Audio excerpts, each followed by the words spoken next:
The Boston Celtics were one of the NBA's best teams in the 80s, winning not one, not two, but 3 championships during that period. So why did they suck so much in the 90s? Why did the Celtics and their fans have to wait over 20 years between championships? To even begin to answer that, first we have to go back to the 1986 Boston Celtics. The 86 Celts are considered by many as one of the best teams to ever play in the NBA. Led by the original Big Three of Larry Bird, Kevin McHale, and Robert Parrish, they went 67-15, won their 3rd title in the 80s, their 3rd in just 6 years, and played some of the most beautiful team basketball we've ever seen. I mean, come on, look at that. On top of that, the Celtics actually had the 2nd pick in the 86 draft, thanks to a trade 2 years earlier where they sent NBA champion and starting point guard Gerald Henderson to the Seattle Supersonics. Henderson at the time was most famous for his clutch steal in Game 2 of the 1984 Finals against the Los Angeles Lakers. 2 awful Supersonic seasons later, the Celtics used the ensuing 2nd overall pick to select Len Bias, a senior out of Maryland and one of the most complete players in the 86 draft class, who at that point was drawing legitimate Michael Jordan comparisons. However, tragically, Bias didn't play a single game in the NBA. He died just 2 days after being drafted by the Celtics. Cause of death? Cocaine. Way too much cocaine. An unprecedented tragedy afflicting an unbelievable talent far too early in his life. But hey, from the Celtics' perspective, I mean, they still had their Big Three, right? And of course that very Big Three returned to the finals the following year in 1987, only to lose in 6 games to those pesky LA Lakers. The key moment of the series? We've all seen it, don't look away, Magic Johnson's junior skyhook in what was a pivotal Game 4 in Boston. To go. Magic with a hook shot, scores with 2. And the Celtics trail by 1 with 2 seconds to go. Just another historic play from the Celtics-Lakers rivalry. This would be the last time we saw the Celtics on a stage that big. It was their last appearance in the finals in the 20th century. One can only imagine how things might have turned out with a functioning, living Len Bias taking the keys to the kingdom from Bird, McHale, and Parrish. Of course, there's no guarantee Bias would be the next Michael Jordan, but he absolutely would have added some much needed athleticism and star power to an aging Celtics roster. Which leads to the next tragedy to afflict the Celtics. Larry Bird's back. In the very first summer camp scrimmage in 1989, Bird fractured a bone in his back, sidelining him for close to 2 months. But 4 years prior, after a loss to the Lakers in the '85 finals, Bird injured his back while fulfilling a promise to build his mother's driveway.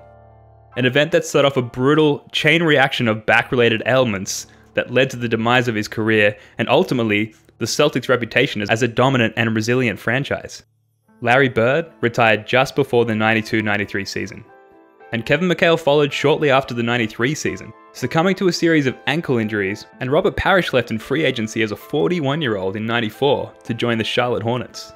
However, there was a new kid on the block, Reggie Lewis, who worked his way into the Celtics rotation after being selected with the 22nd pick in the '87 draft, and quickly became Boston's biggest star and maybe only cause for optimism as the Celtics hurtled into the 90s.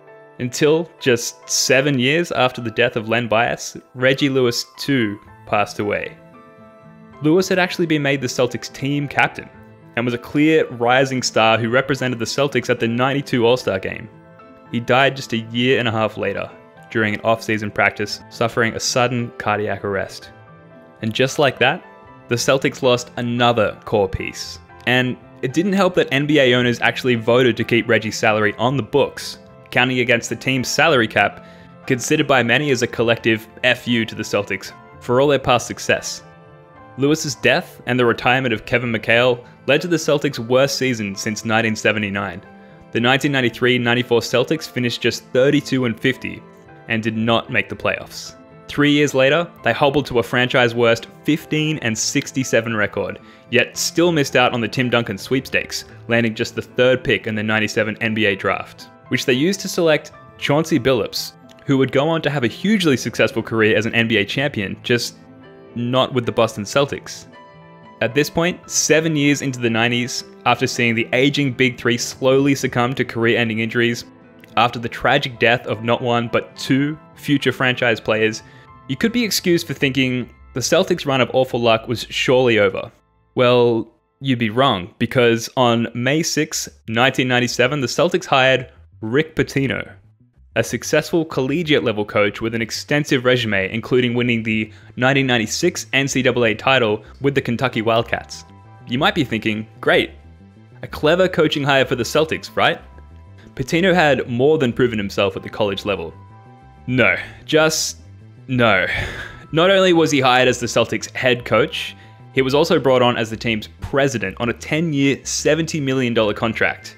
Using his new presidential powers, he went on to trade Chauncey Billups just 6 months into his rookie contract, and also passed on drafting Tracy McGrady in favor of Ron Mercer. Who? Exactly. Pitino assembled a tidy series of very questionable decisions during his Celtics tenure, culminating in his infamous Larry Bird's not walking through that door speech and eventual resignation. The Celtics won their first NBA championship in 1957. By the end of the 20th century, they'd won a total of 16. None of those titles came in the 90s, a decade through which the Celtics and their fans labored.